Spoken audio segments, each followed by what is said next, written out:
여러분 안녕하십니까, 황세현 변호사입니다. 1만 명이 넘는 유권자들이 6.3 대선 선거 무효성을 제기했는데요. 선거의 공정성과 국민적 검증을 요구하고 있는 겁니다. 의금식 대표를 포함한 원고 유권자 1,040명이 제21대 대통령, 그러니까 이재명이 당선된 이 대통령 선거 결과에 대해서 무효소송을 대법원에 제기한 겁니다. 그러면서 6.3 대선에 대한 신속하고 확실한 검증을 촉구하고 나섰습니다. 이들은 이 소송에 대한 설명 그리고 검증 촉구 기자회견을 열었는데요. 전국 광역단체별 무작위로 1개 동 이상을 선택해서 대면 전수조사를 실시하자.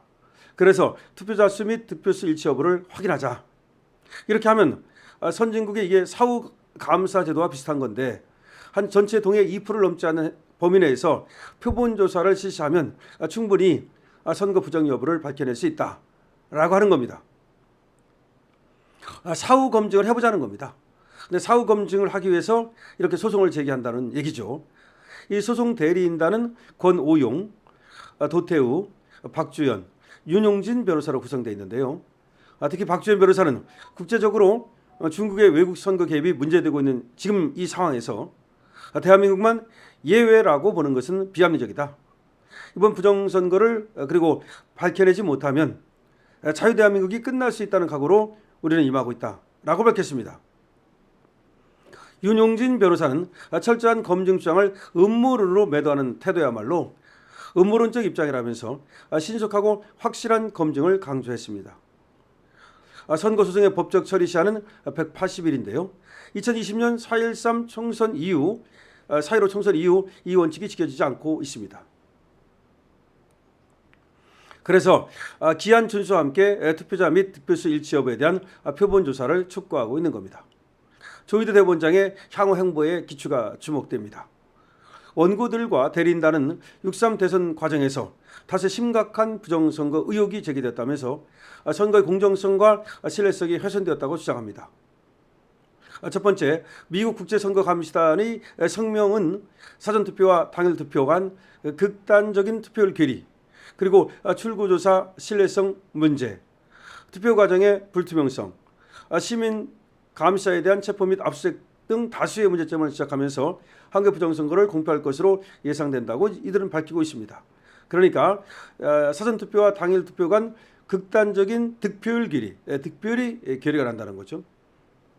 두 번째로 통계적으로 이례적인 득표율 괴리, 이재명 후보는 사전투표에서 63.72%를 기록한 반면 당일투표에서는 37.96%로 큰 차이를 보였고 재국민투표에서는 253개 선거구 중 252개 선거구를 독식했다는 것이 지금 드러나고 있는데 이건 너무나 이례적이라는 거죠.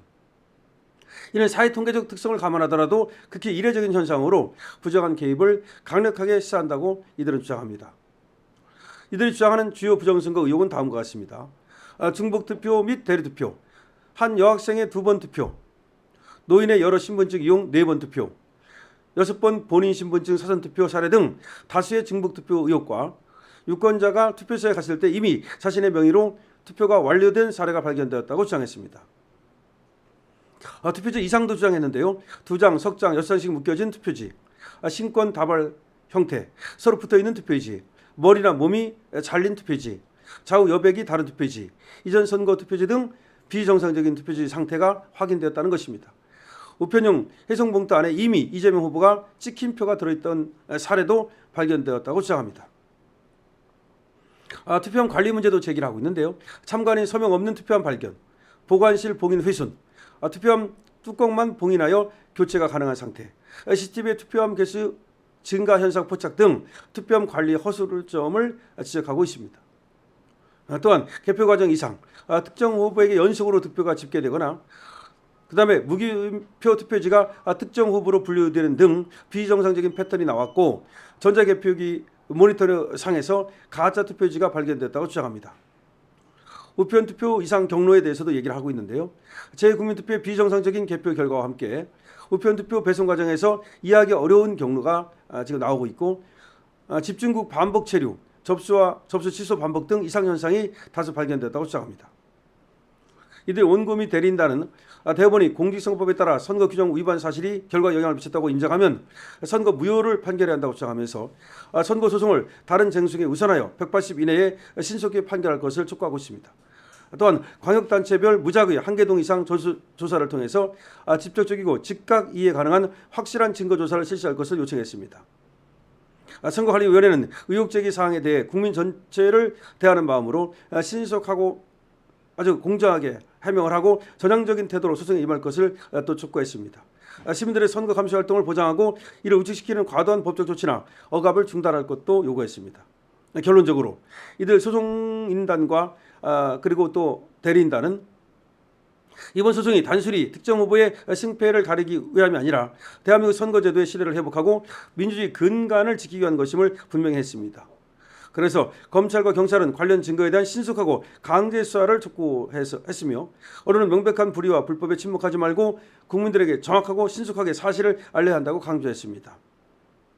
자, 6월 13일 대통령 후보를 포함한 선거 무효소송 원고 11,040명과 소송 대리인 1등은 부정선거는 대한민국에 대한 침략 행위이며 국민들의 주권을 처참하게 유린하는 행위라고 규정하면서 대법원이 이에 대해 침묵하고 덮는다면 대한민국의 역사 속에 사라질 수 있다고 경고했습니다.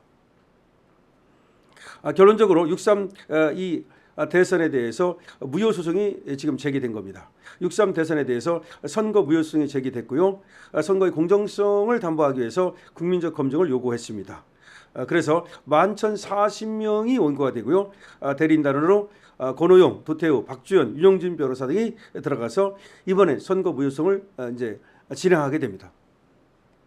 근데 문제는 이 선거 무효성 같은 경우 빨리 180 이내에 하게 돼 있는데 법원에서 또 질질 끌지 말고 이거를 빨리빨리 소송을 진행하고요. 그다음에 증거 보존 절차라든지 이런 걸 밟아가지고서 증거가 산일되지 않도록 하는 것도 중요할 겁니다.